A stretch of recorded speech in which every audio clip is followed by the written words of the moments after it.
we're kind of probably the same, John. It's sort of, you were brought up in, well, you just go and get a job. Aye. That's what you do. You go and get a job, and obviously yourself, you've done the same. You've kind of started with a job, realised this is awful. I don't really want to do this. What's my passion? And then you've actually found your hobby is your passion, and kind of that's obviously what I got from meeting yourself, John, and working with, yourself on the Faulkner, the film that I made about you. I'm just it's a waffling introduction, John, that I'm just going to talk about. So everything's on the table. You don't have to hold back or anything like that. But it's just that kind of, yeah. Your story was that Billy Casper from Kes story, because when you were sitting talking to David Bradley, the original Billy Casper from Kes, that kind of struck a chord to me, and that's why I made the film about yourself, because there's a story to tell there, and I would like you to just kind of retell the moment that you realised you were interested, that trip with the school. So the one in France. The one in France. It started, having birds went back. It's went back for years. My granddad, my uncles all had aviaries, so I grew up in aviaries. There's photographs of us when I was in a high chair with budgies on my head. In the Dean where we work, where you've been, that Dean, I've grew up in there. Lived 5 minutes from it. So that's is that Newburn, Dean? Newburn. Yeah. I could walk through there blindfolded. Yeah. I know the place that well. So when you're outside, when you're growing up outside, you get to know all the birds. You pick up on it. And then, so I knew a lot, just naturally.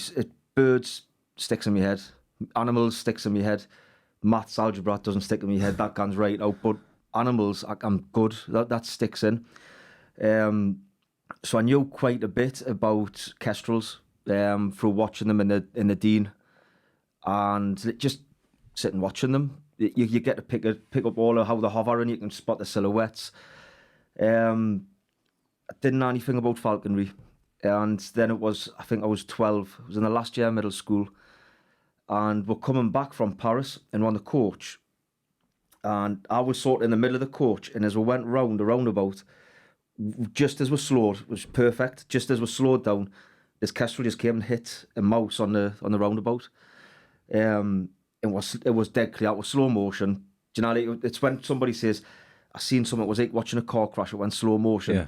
It was like a bubble. And I was just obsessed with them. Then I thought, that's brilliant. That's the best thing I've seen.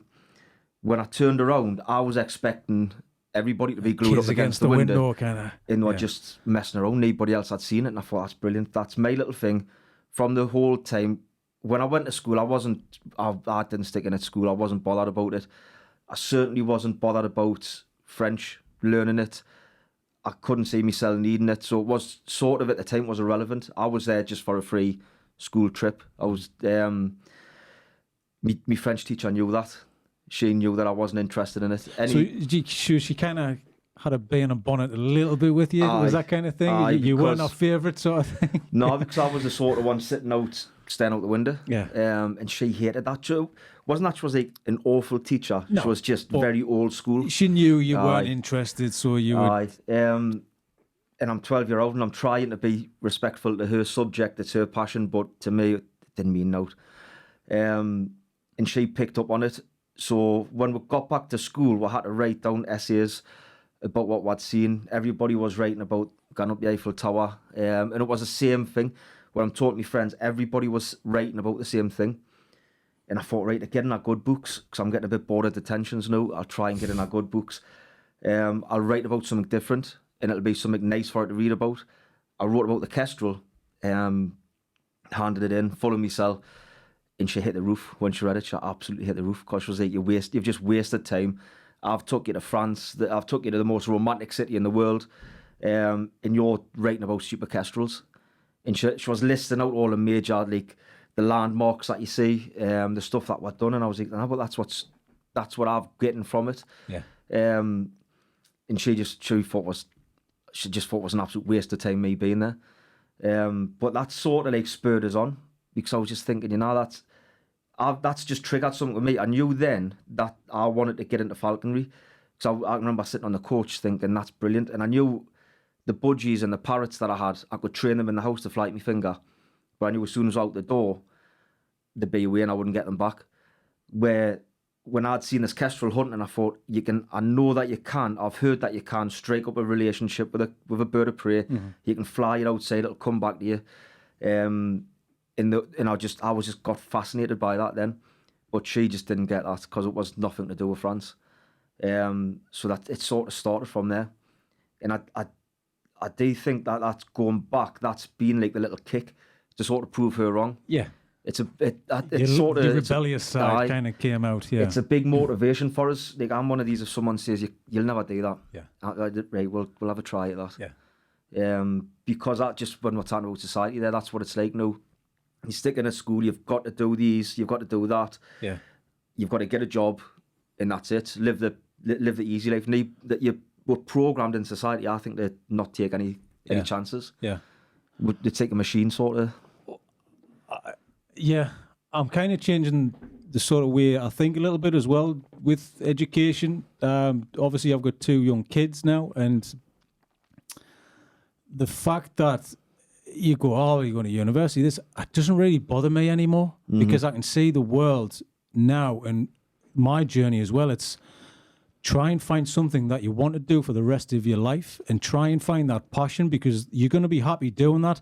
Yeah, we all need money. Yeah, there's going to be a struggle, but you'll figure it out, and there will be a way. There's unconventional ways of getting to where you want to be. I work on a lot of TV sets and stuff like that, and I see runners, and they're coming in. If you get in there early, then you're going to get to where you need to be faster than you are somebody who's just been to university and gone the long way around. Just get yourself in there, experience, because really, at the end of the day, it's about you as a person, who you are, how you kind of treat people, how you are around people. You kind of the willing to work, and it's the kind of, you've got to graft, you've got to put the effort in, you've got to work, you've got to get hands on. I think you've got to be prepared to take a gamble as well. I mean, I started figuring out at a pretty early age. I would see people sticking in at school, and I would think, oh, that's great, that's what you've got to be, that's what you're told to be, you've got to be top sets, you've got to aim for this. And then I would, like, as I left school, and a lot of my friends that were in top sets, they went to college, university, and then they sort of come out of university and they drop out of college, or they drop out of university and saying, it's not what I want to do for my life. Yeah. And I'm just sort of thinking, you've just wasted all that time then. Because I never knew it was from the age of 12. I mean, even in primary schools, now they're telling you, you sort of got to look towards careers at the back end of primary school. How can a 13-year-old, 14, even 15, 16-year-old lad know what he wants to do the rest of his life? No, it's impossible. You're told you've got to pick careers, and you've got to go that way, and you've got to go that way. Yeah. I'm struggling to find anybody that's actually says, right, I'm going to stick in a school, and this is my plan, I want to do that, and I want to head down that career path, and stuck at it, and they're still there now, nearly 40-year-old. Yeah. A lot of people change their minds. Yeah. Yeah. I mean, when was it that you changed? Because I know you've kind of backtracking here. I'm thinking as I'm speaking, but you worked with young kids before, is that right? When I left school, I got a job with my uncle on a timber yard. Right, okay. And that was good because it was outside. It was right up in Northumberland, and you're on the countryside. And then I went from that to working in Asda, where that was like city centre sort of thing, and busy, and that stressed us. I managed to get a job in a school. One of my friends she was working in Asda at the time with us, she left, and she got a job as a teaching assistant. Right. And then just out of nowhere, rang us up and says, there's a place coming up, I think you'd be pretty good for it. Asda, my manager at Asda says, listen, if you want to take a 2-week trial, I'll blag it with the management so you can go and try it. After 2 weeks, the school says, if you want a place, it's here for you. And it went from that. So it was like teaching assistant, and just picking up on what we were saying before about the Geordie accent. I think that hit just right, because the kids that I was working with were inner city kids, where you had a lot of people that were pretty well spoken, trying to tell them what to do with the rest of their life. I went in with a Geordie accent, and the kids sort of like took to it. Yeah. So my accent sort of helped us. It's a common ground thing as well, isn't it? Yeah. I mean, I do find, you know, you don't, obviously you can't hear how people hear you speak. So it's a bit off-putting when you hear yourself and you hear your voice.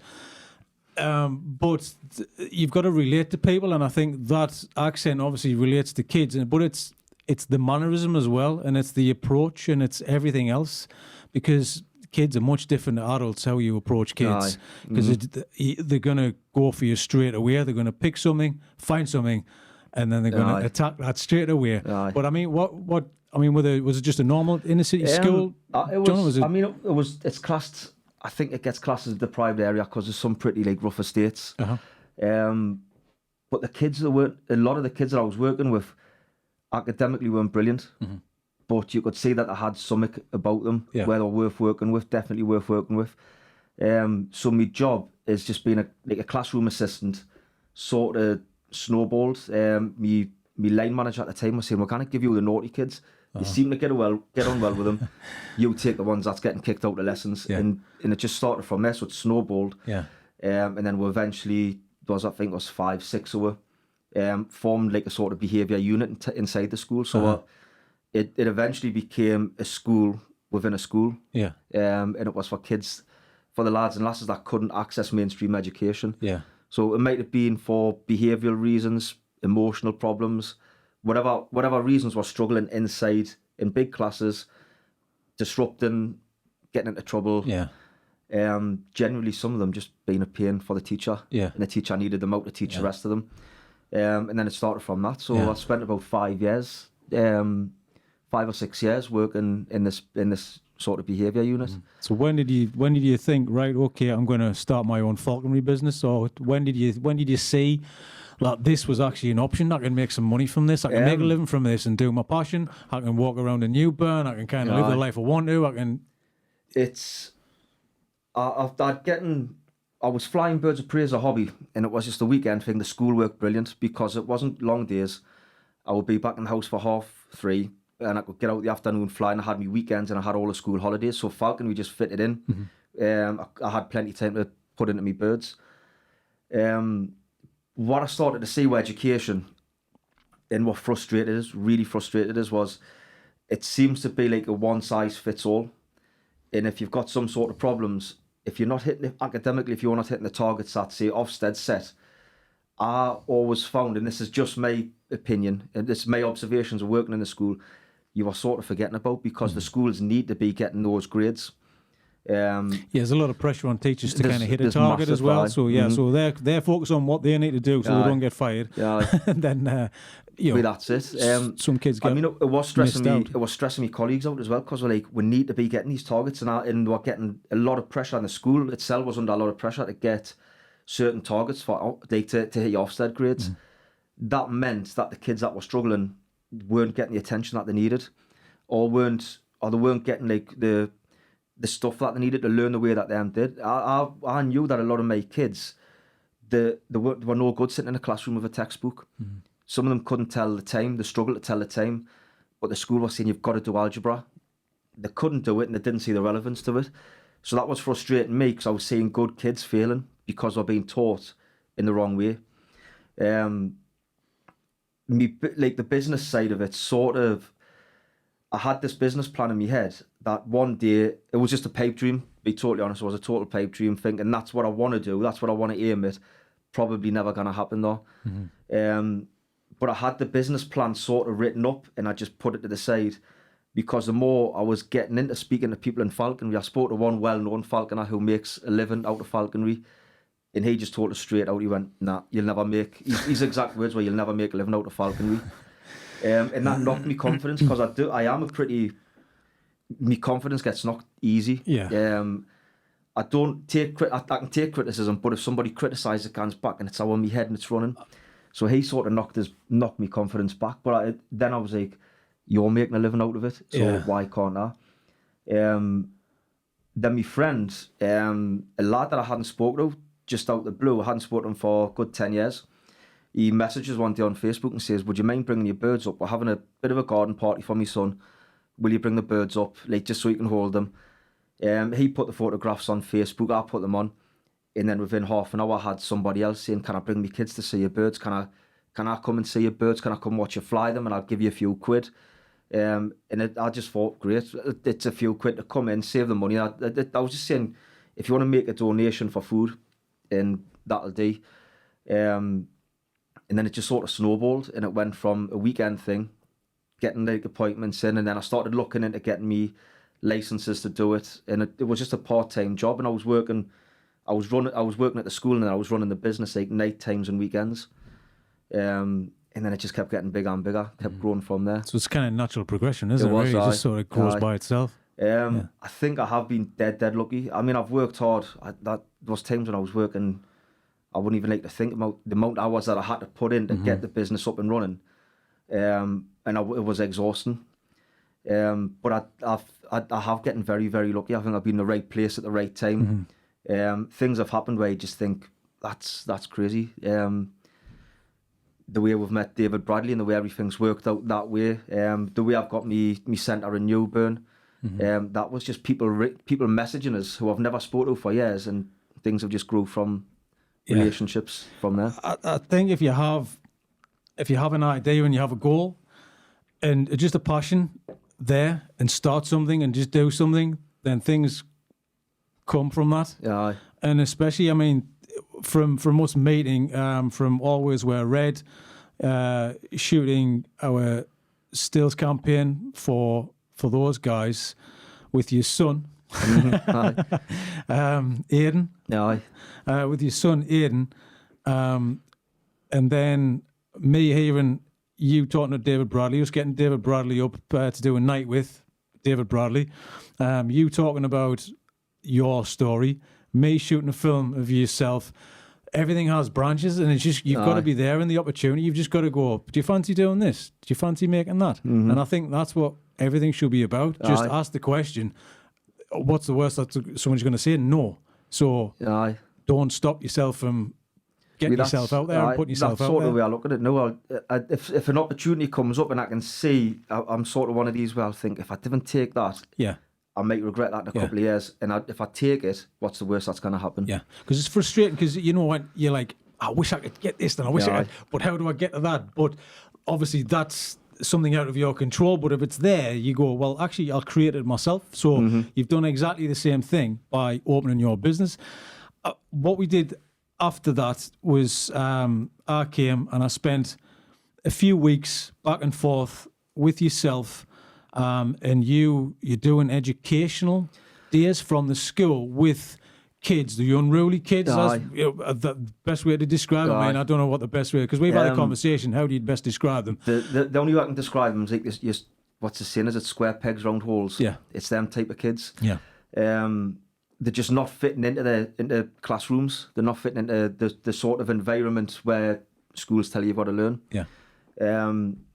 I was a bit sneaky when I was at school. I had a really good line manager, and he knew what I was going to do. He knew eventually that I was going to leave, and we had two good line managers. The other one, she gave us sort of the kick up that I needed to get on and do it. She filled us with the confidence to get on and do it. And the letters take me class down on a Friday afternoon would say, reward time, if you get your points, you can come down and fly the birds. And then as soon as I got my classes down there, you would see a massive change in these kids. And I started to think, the stomach, these, put them at work, they're a nightmare, bring them down here. I'm seeing a completely different side. Would have lasses and makeup and false nails, gutting fish and eating fish on the fire and stuff. The lads who didn't have much confidence were flying the big hawks. So I started to think this is triggering something with them. So when I went full time, I sort of piloted it when I was at the school. And then when I left and went full time at it, I just took a lot of the contacts that I had from school and started getting those kids down. So now it's placements through the week for kids that me square pegs. They don't want it. They can't be in school. They can't learn in an environment. So I've got them with me. The fascinating thing was as well, it's like they've created a bond. The learning, the changing is the mannerisms change, because you were saying to me, if their attitude's wrong, that bird won't fly to them. Plus, each individual bird of prey that you have will fly to a different child as well. And then you're weighing out the food. If it's too much, the bird won't fly. So they're going to learn maths, they're learning the environment, they'll learn history, geography, because of just things that attach their interest to something that they're seeing every day, and they're working at it. I try and rope in different like subjects into the sessions, so they were the way you learn. So say the way you would do the maths, the struggle with maths. All of them, every one that I've had in, do struggle in some way with maths. But if they want to fly the bird, they need to wait. It needs to be at a certain weight, or the bird's going to sit up in a tree and not come back. Then they need to work out how much food can that bird take in, how much meat can that bird eat before it's too hungry, before it's too full, and it'll not come back. So they're constantly weighing them, they're working out the weights, and we'll work on distances when they're flying the birds, working on like 40, 50-yard flights. How many times has it done it? They've got to work it out, and they've got to log it all. They get on the computer at the end of the day, log all the training exercises, and they work out with the distances flown. They're keeping records of the weights. So they're doing maths, and they're picking it up pretty easy, and they don't realise that they're doing it.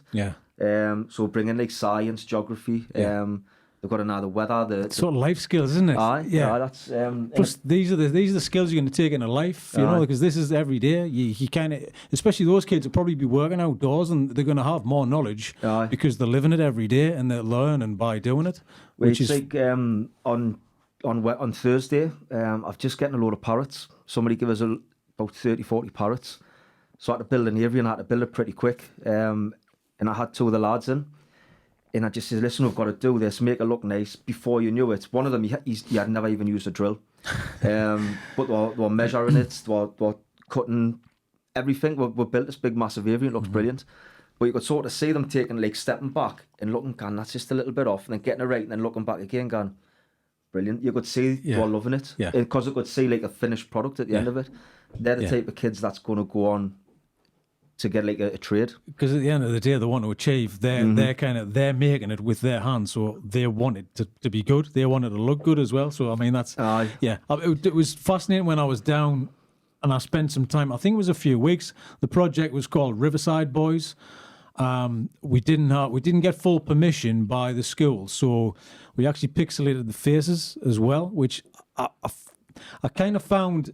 Obviously, we're trying to find a way of getting the project out there, but not revealing their identity. So that's what we managed to do. And then it kind of has, it feels a little stronger because of that, because you want to know more about the boys. You want to know more about who this person is. And what I saw two boys helping each other by hand across the stream, and I thought this would not normally happen. They would kind of either be fighting against each other if they were in the schoolyard, but because they're in the elements, they have no choice but to help each other across the stream. And they've got a little bit of a bond. And then I turn around and I look at the kids. Adidas, his Adidas trainers, and they're full of mud, and it's that stubbornness. They're like, no, I'm not wearing wellies. I'm going to wear my trainers. I don't care if they get muddy. I don't care. They're still going to wear it, and that just shows the character by shooting a pair of muddy trainers, and that to me is the story there, you know. I think that's a lot of kids now. They're pretty impatient. Yeah. Where if you're saying to a kid, right, what do you want to do in 15 years' time? They're not going to know. They don't look any further than 2 hours away. But when you're working with the birds and they're seeing the progress, the birds stepping up onto them, the birds settling on them, you see there's instant, like they're seeing the rewards for the hard work. It's confidence as well. Because what I work on is it's not just like your maths, English, science. It's trying to develop the kids' personal goals. So we work on like self-esteem, confidence, trust, team building, the trust in adults. You know, just there's a lot of the times when they come down with the teachers or the support staff, and I've just went, listen, when the kids are working, I've just said to the teacher, listen, you just go and sit in the car, go and have a cup of coffee, I'll sort them out. Because you're not the teacher. Like, you're not that authority.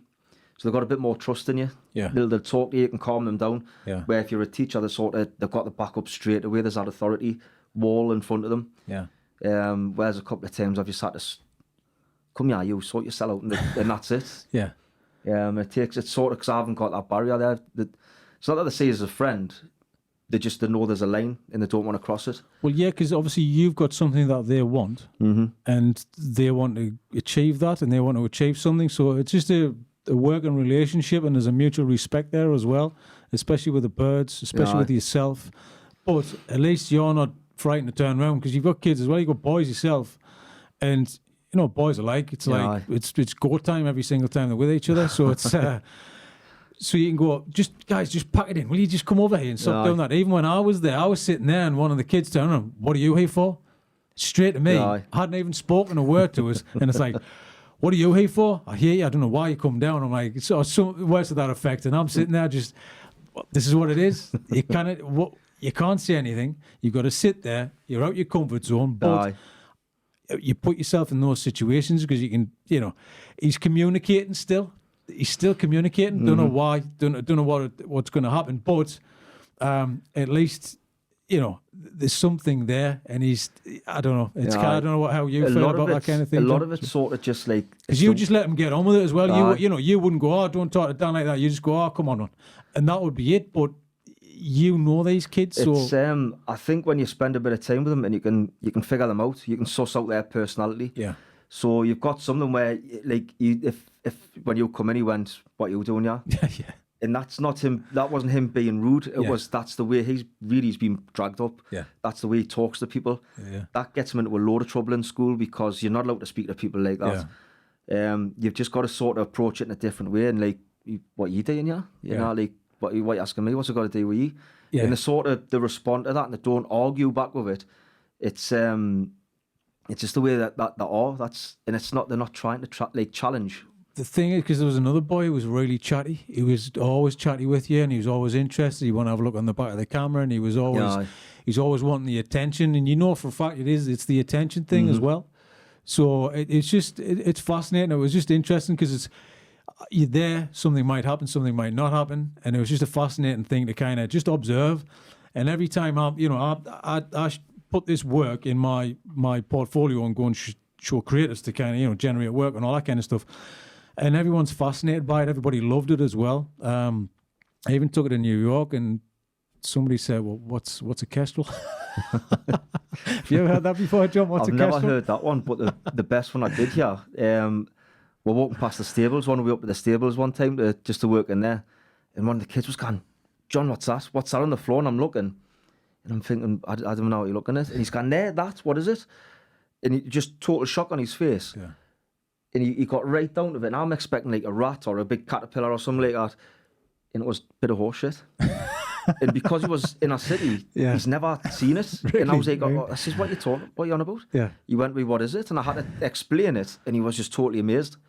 And I'm thinking, that's how sheltered some kids are. Yeah. That they've never seen that. To me, that's because you expect them to know everything, because obviously you've seen it yourself. So it is quite tough when you're dealing with kids or people who have never experienced anything that you've experienced, and then you've got to go, "All right, okay, so we're gonna have to educate you or just let you know, like, what is this thing?" You know what I mean? So it's just fascinating to me that whole kind of. I've never seen a kestrel. It just blew my mind. But I was in New York City. You've never seen that kind of thing. Whereas I'm driving down a motorway, I'm like, kestrel, because obviously working with yourself, I'm seeing birds of prey all the time. Going, yeah, I think that's a buzzard, isn't it? It's kind of I'm interested myself, and there's nothing. I can't think of anything better than just seeing them hover. That's breakfast time. It's you know for a fact what's going on. And when we did the project, the Faulkner. And we were shooting film, and we did it at 6 o'clock in the morning, December morning. It was early. Like that? It was early. It was sunrise, before the sun. And we're just walking through the field. It was crisp. It was freezing. It was like -2 or something like that. There was no one around. It was dead silent. You can see your breath in front of you. And I just turned around to you and I said, "It's the best time of day, isn't it, John?" It's perfect, isn't it? No one around. Quiet. And then by the time we got back, all the cars started coming out. The noise started going. The people were coming out, walking the dogs, the cars. You could hear, the hustle and bustle of everyday life. But it's just so nice that time of day. I mean, for me, I think that's probably one of the perfect times of day. Aye. I mean, do you do like this it. every day? Do you do the hot walks every day, or do you Every do day. that personally by yourself? You could just go out every morning. I'm more or less, I'm working every day. I take Mondays off because I do a bit of pest control, so I'm not at my centre. But even if I've got a day off, I head out with the birds. Yeah, And that's part of the training, because I like to get them out walking, get them calm on the glove, yeah, get some used to distractions. But I do like the way, I like to get up early, because where I live, it's right on the Tyne Valley. We're like just over a field from the River Tyne. And then you get out and you've got all the fog. yeah, It's like really thick fog up by Wylam, yeah, Newburn, and you can just look straight over. yeah, And I'll sit there for a good few hours. The birds just sitting on a log. yeah, I'll just sit and watch. yeah. Brilliant. That's the thing is as well, because throughout the video you mentioned, you know, whoever gets to sit and watch kingfish and deer like Yeah. every day, and you even mentioned that. I saw your post the other day on Facebook, and you said it's a perfect job. You know, you kind of live in it. You sort of, you know, it wasn't just for us recording that. You're doing this every day, and this is what you see every day, and this is your life every day, and you still love it. Yeah. You know, that's 2 years on what we filmed that, but you're still seeing the same things, and you're still loving the same days, and you know. Because I mean, when we head out, and you'll know yourself up with 10 minutes where I am. I'm 10 minutes from the city centre. Yeah. When you get into the Dean, we see there's the buzzards. We see them every day. Roe deers. The amount of videos I've got where roe deers just walk out in front of her. Yeah. From me to away. Yeah. Just sitting, the deers will just stare at one and then they'll just walk off. And that's another one of them ones where it's silent. Yeah. The deer walks in front of you, can't say anything. It's one of those things as well when if you capture it on camera, because we've seen them when we're doing some farming stuff, and you just see a deer just jumping through the wheat fields. But when you try and capture it, you can't capture that. What it feels like just to stand there and observe this in nature. This, you know, the deer kind of right in front of you there and then. It's the same as when we're working with, you know, with Tice, and it just to observe, be so close, just watching the bird observe, looking for food. It's kind of like, because that's what its main goal is, for food. So it's just observing that kind of thing. And it just fascinates me, the whole, I think falconry as well. Every time I'm talking to people about falconry, everybody's fascinated about it. Everybody loves it. I don't know, it must be a primal thing, I don't know. It's kind of nature, and you know, these birds, they catch, you know, their own breakfast. It is very primal. I mean, that's what got me obsessed on it. And I wouldn't say hooked, no, I would say it is an obsession. It's a lifestyle and obsession. Because when you're out, I used to think that you're out and you control what's going on. I've realised, especially with Tice, sometimes she'll catch things when I don't want her to catch stuff.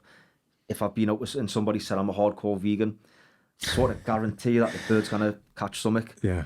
You can't stop control it just because you're a vegan. You know, you can't go, oh sorry. Tice, I have had back in. I have had it a few times. It must be tricky. Obviously, it's tricky, but people, you know, you got to understand. Yes, that's your belief, but this is a natural predator. That's it. When you get them in, when they'll say, like, because I always say, right, we're going to fly the birds. Are you vegetarian, vegan, or you're anti-hunting? If they say any yes to any of them, I will go on a route where they're not going to catch. Do you not just say why you're here? That's the question. Because it's quite strange to me to hear that. I wouldn't expect somebody to come. Obviously, they want to experience this, but you've got to understand what you're walking into. It's like going, oh well, you know, I don't like blue things. Well, you know, why are you buying blue things? It's just why. A couple of months back, I had a woman come in. It was my last job on a Saturday afternoon, and I had been packed all day. It was nice and warm, sort of thing, lovely day. And my last job was a flying session, and I was sort of just all my mates were at the bar, and I'm thinking, get done here, get the birds back sorted, and then I'm going for a pint. I've deserved it today. And this woman, she walked in, sat herself down, and I says, all right, we're going to head out. Introduce myself, and I says, are you vegetarian or vegan or anti-hunting? And she just slumped herself back in the seat like that. And she went, well, I don't know what I think about this. I went, what do you mean? And she went, like birds of prey in captivity. She says they should be flying free. And I thought, oh, this is going to be one of them ones. I'm definitely going to deserve me pint here. So I was talking to her, and I says, like the birds, I says, we can make a conscious decision to be vegan. The birds can't. I says, if I try to feed them on budgie seed, they're going to be dead within a couple of days. And I did say to her at one point, why are you here?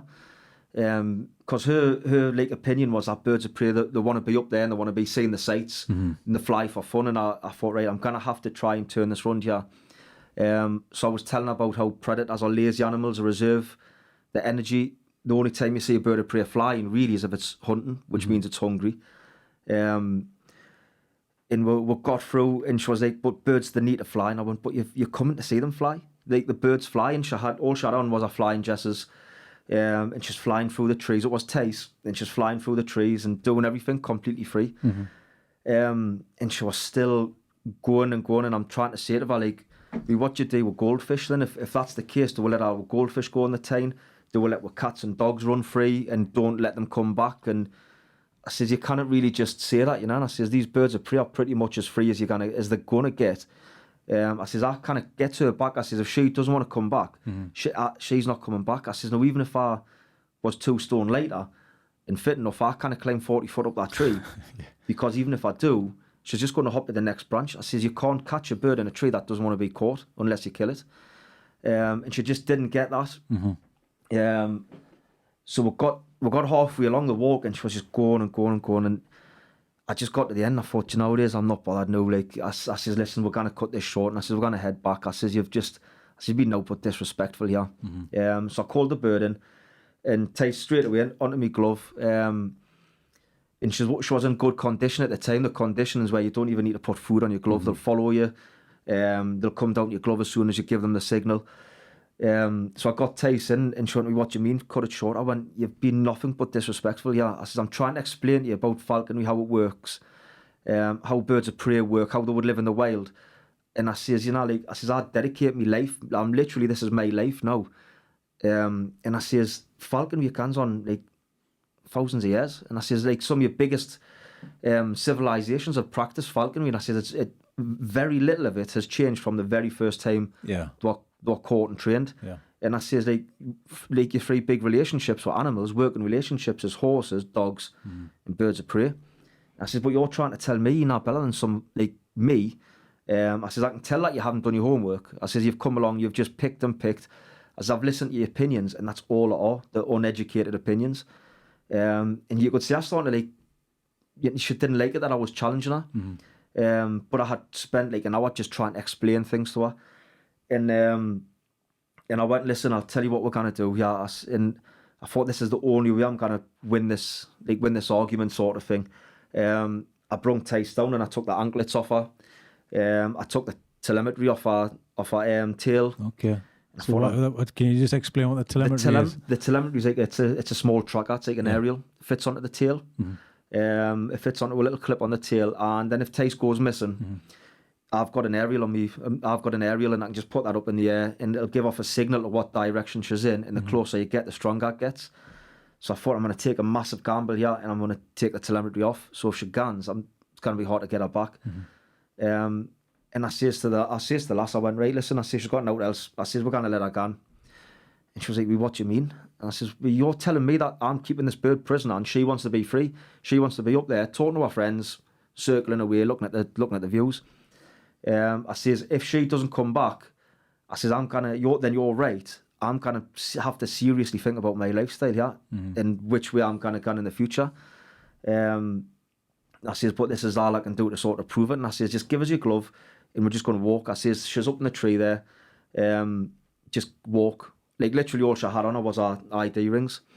So she went, right, if you're sure? I went, I'm pretty sure. And took the glove off and we just kept walking. And then all of a sudden, she just come down over her head, waited in the branch ahead of her, and then got past her again. She swooped down again, waited. It's called following on. Harris hawks will learn to follow on, so you don't really carry them. They'll just follow you through the trees. But at this point, I'm dead smug, and I'm just thinking, you could see her thinking, what's going on here? She wasn't getting any signals.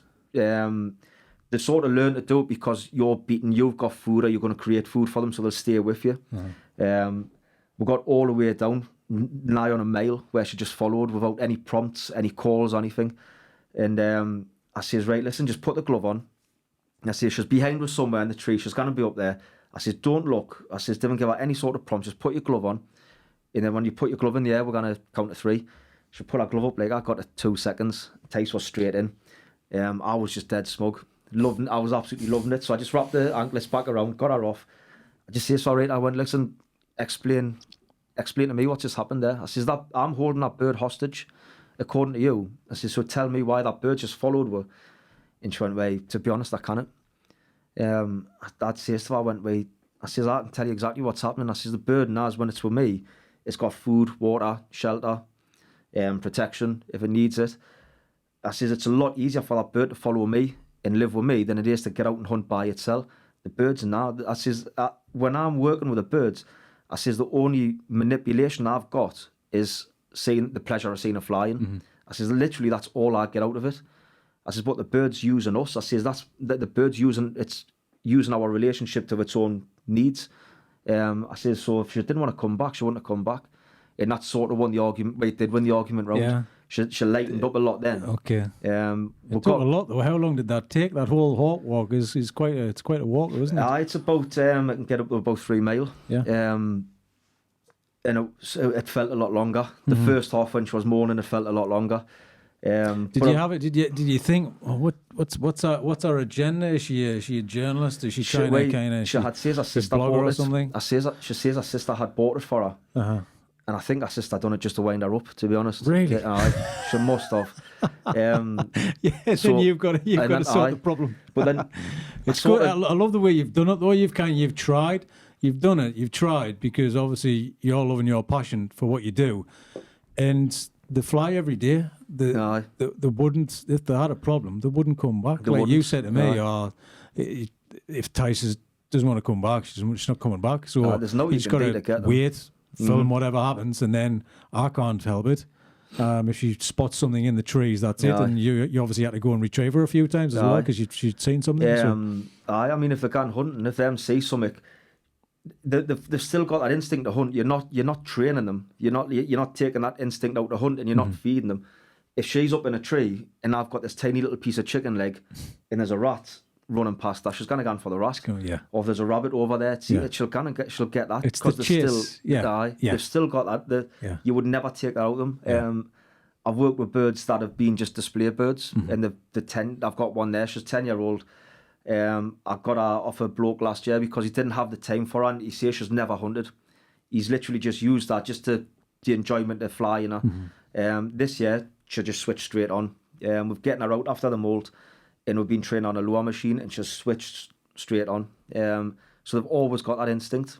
It's never there. You can't take it away from them. So it's sort of one of them things. You never know what you're going to get when you get out with them. If the bird doesn't want to come back, there's not much you can do about it if you haven't trained it properly. But that's what I was saying to the woman. I says, listen, I went like, I says, I get the enjoyment of just seeing the bird coming back to me glove. I says, that's still an adrenaline kick. I might do 4 hawk walks a day, but it's still the same feeling all the time. Yeah. And that's one of the kids that asked us that. He says, how do you know you want to do this for the rest of your life? And I thought, oh, that's a good question. Because what he had said was, what happens if you get bored of it? Then your job's knackered and your hobby's knackered. And I went, that's a pretty good question, that, like and that didn't make us question things. Yeah. Like sort of, what does happen then if I get bored of it? Yeah. But I went, when we're sitting talking about it, and I went, you know what it is? I says, you've just made me have a good think, deep think there. And I'm still, it doesn't matter how many times I've had the bird, any bird flying into my glove, it's still the same feeling all the time. It still never guns. Yeah. And it does, every time I take the bird off, let her go free, I'm always nervous, because you never know what's going to happen. Yeah. And but I think if you're not nervous, you're going to make mistakes. Well, that's the thing. It's quite strange to kind of be nervous, because you're always got that, well, I'm not sure. So at least you know that these birds are primal and they'll just do whatever they want to do anyway, just for food. So I want to talk about a little bit about the Kes project. For me, it was just such a nice thing to do, and that's when I met yourself, and we did a homage to the film Kes, Ken Loach. If anyone hasn't seen it, then check it out. You can watch it on YouTube, actually. I keep describing it to people who have never seen it, younger people, because they've never heard the film. And I say, well, it's kind of This Is England. It's that sort of thing. Aye. But back in, what was it, 68? Something like that. Film in 68.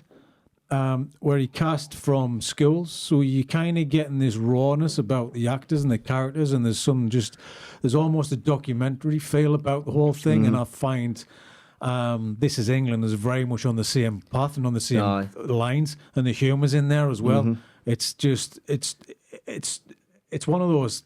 It's such an easy watch, and it never gets old. It never gets old at all. I mean, when I was a kid, you'd kind of read the book Kes when you were at school. I mean, did you read Kes, or did you watch it? Was it a film that you loved? I watched the DVD first. I'd seen the film first. Yeah. And then I was just obsessed with it. I was like, that's brilliant. I absolutely love it. And then I started reading the book. Then I read the book. It's a lot harder to read the book because it's in a pretty thick Yorkshire accent as well. But it was one of them films that you can see a bit. I think a lot of people see a little bit of themselves in Billy Casper. And I mean, I've got the artwork up on the wall that David sent us up, and he signed it, and it's every day. Blokes, especially older blokes, come up and they go straight to the wall, and they're like, "Oh, I can remember that." Yeah, and it's a daily conversation that I have with people. And just so people know that David is David Bradley, who played the original Billy Casper from the film Kes. Yeah, and from our project, Michael Owens from Always Wear Red. He brought up David Bradley for one night with David Bradley, and he sat on stage and he chatted about all the stories from the film. It was a really good night.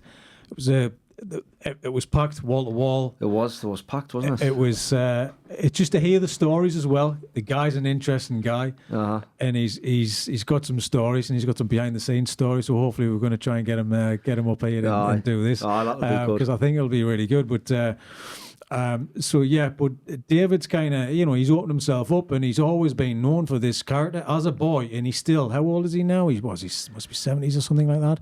Got to be about that, something around that age, but and people still recognise him as being the boy from Kes, Billy Casper. But he still gives his time to talk about it, and he's very generous about that kind of thing, and especially, who painted that painting? John, was it a friend of yours, or was it somebody who had a commission privately, or? The one that he's auctioned, it's like a celebration thing that they're doing for the anniversary of the film, and David and Ken Loach commissioned somebody to do it. Right, okay. Or to do them, there's 3 different versions, so them have commissioned somebody to come in and do it. So you got a copy, and then he came up and signed it, is that right? No, he sent me a load of work up. Okay. The 2 times he's came up, he's brung us like presents up. Gift. He's brung us like a big wooden carved kestrel on a glove. Really? Yeah. But the artwork that he gave me, that's up on the wall. That's like film. The posters from the film. And the artwork that they're selling, the anniversary stuff. It's they're selling it. I think they're selling it privately to raise funds for different charities. Okay. Did he explain why? I mean, is there a reason why he's kind of? You've seen him a few times. Have you kind of become friends or anything like that? Or we've kept in touch. He's been up. What was it? 2 years ago. So he's been up twice. And we're keeping in touch. And he drops your email in. We've still kept in touch since then. Which is a very, very weird feeling. Because this is this kid that I've idolised, sort of thing, and I've even got the Kes tattoo on my ribs. Yeah. And then he's sending his emails and stuff. I went into a design agency. It's in Newcastle, and they've got it on the wall. It's like a mural on the wall, and it's such a powerful image. It's that 2-finger salute, which we kind of did with Aidan as well. Yeah. And I know we had problems at the time, and you were saying, just swear in, just go for it, man, just go for it. But he kept on closing his eyes every time he kind of raised his fingers, and then there was two ladies walking the dog, and he's effing and jeffing in the forest. It was a good. I remember him coming back on the way back. He went, "You're not going to tell me Mum I was swearing, were you?" So I think she'll let you off with this one. But it's fascinating because obviously from that, the Kes series has gone on to win an award, which was last year. It's just one of those things that's kind of it's grown, and everyone's kind of. From a passion and a start from a project, it's kind of got legs, and I think it'll just keep on going. And obviously, you're sitting here, and I'm chatting to you about what you do, and I'm fascinated about the education stuff. I mean, is that something you want to expand on, the education stuff? It is. And how is it funded? Because I was talking to an agent in New York his son works in a similar area to yourself. They go in the mountain ranges for 3 months, and the kids have been paid. It's quite an expensive course, but the parents go, right, we've got a lot of money, we'll send them because we don't want them to be drug addicts, we don't want them to kind of go to prison. So this is the kind of more or less the last step for the kids to do something and learn and change their attitudes. So they'll kind of take them off, like 15 of them, into the mountains for 3 months, and then it'll just help them develop a bit more and understand the world a bit more and get rid of that, get them away from the wrong 3 months away people. from distractions. That's it, the distractions. But I've never even heard of it, and just because I mentioned your project to somebody, and they went, actually, my son does that, and it was just so. I'd never heard of it, but is that something that happens a lot in this country? Is it a thing? Is it not a thing? Do you want it to develop? It's different. When I've been when I've been looking into it, I can't find anywhere that does birds of prey. Yeah. There's loads of different ones, like outdoor activities. Yeah. There's horses, a lot of horses. Like programs based around horses and getting out and kayaking and bushcraft. But there's any around birds of prey. And I know at work, I've seen the product. I've seen the end product of kids that have been on the course and they've left. And even just the testimonies coming back from the teachers to say that kid's now. I've just had one who was with us last year, and they've just went, he's getting himself a job. Really? And the email was like, we're putting it down to the work that he's done with you. It's brought his confidence out. How does that make you feel as well, John? Oh, it's brilliant. It's lovely. It's so really it's all nice. Icing on the cake kind of thing. It's because of probably not brushed under the carpet, but if you hadn't met them, you would think they might struggle to get a job. Yeah. Just even for their approach to people walking into a job interview, but get them used to being around adults that aren't teachers and get them out of that comfort zone sort of thing, and it'll bring them on. So it is something that I am going to expand. I'm not sure how to do it yet. It's ticking along. The schools pay for the placements, or me placements out of school. The parents pay for it. Okay. But it's working. There's something there. It's still pretty much just a baby. We've been doing it for 3 years now, but it's still just starting to grow. Yeah. If I'm gonna do it, I don't want to just dive in and say, all right, I need to do that and make money. I want to make sure we're getting the product at the end of it. I don't just want to get kids in and think, right, we're just going to spend the day mucking out with you. The school's paid us. That's the money in the bank. We're sorted. I'd rather see a product come, like an end product, like a lad leaving to say, like, it is, I'm employable. Yeah, like a kind of program, which is going to be a 3-year program, and then we're only going to have X amount of people per, unless you employ somebody else to do it. But that's another thing. You need a carbon copy yourself, John, to kind of, you need to go, I need a clone of me to do my job twice, please, so I can have more kids doing this. And that's the tricky thing is kind of, how do you expand from, was it 4 or 5 kids or something like that? What's it max capacity? 6. I take 6 kids a day. Okay. And that's because I just find that's a nice, comfortable number. Yeah. It's manageable. Yeah. And you can give them the time and the attention that they need. Yeah. Anything bigger than that, it's a struggle. I do work with different organisations where them are working with post 16 kids that are just brinkering on the type of like police intervention. So then bring groups down. Sometimes them can be up to 10. They're a little bit harder to challenge. Like your first 5 minutes, they'll come in. Because there's a big group and it's a mixture of lads and lasses. Yeah. You always get one lad that wants to show off. Then you've got your alpha male. Yeah. And then so you've just I think you've got 5 minutes to suss the group out. Yeah. And then if you haven't sussed them out and put it in your place, you struggle with them. I was saying this to Jenny today. Jenny Todd, who we had in, and it's similar to her line of work, similar to my line of work. I think any self-employment, you got to be a bit of a chameleon, but you got to suss out the room in about 3 minutes. Aye. And you got to suss out every single character. Because you kind of got your basic. That's the alpha male. Aye. That's the shy one. That's the loud mouth. That's the one I'm going to have problems with. Aye. They won't separate themselves. They're two together. So it's a bit of a skill, and obviously you probably learned a lot. It's more people skills than anything else. Aye. Aye. I mean, it's like that even with a private work, like Yeah. when we experience work, you might get somebody come in and think, oh, this is going to be a brilliant session.